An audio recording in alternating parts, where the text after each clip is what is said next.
छत्रपती संभाजीनगरच्या फुलंब्री तालुक्यात एक धक्कादायक प्रकार समोर आलाय।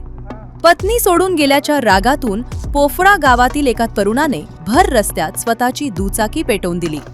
संतापलेल्या या तरुणाने आधी गाडीला आग लावली आणि नंतर स्फोटाच्या भीतीने लांबूनच पाणी फेकून आग विझवण्याचा प्रयत्न केला।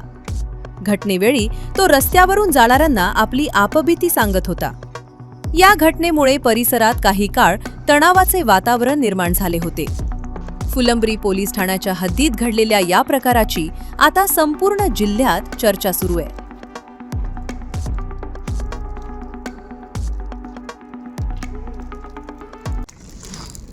काय झालं?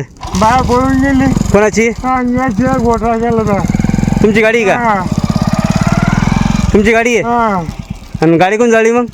गाडी मी जाळली ना। केशवराव बोराडे, हां युवराज बोराडे, हां ओरिजिनल दानगळ, हां असं बोलतोय मी तुमचा। अरे पण गाडी कोण जाळली? अरे जाळली ती मला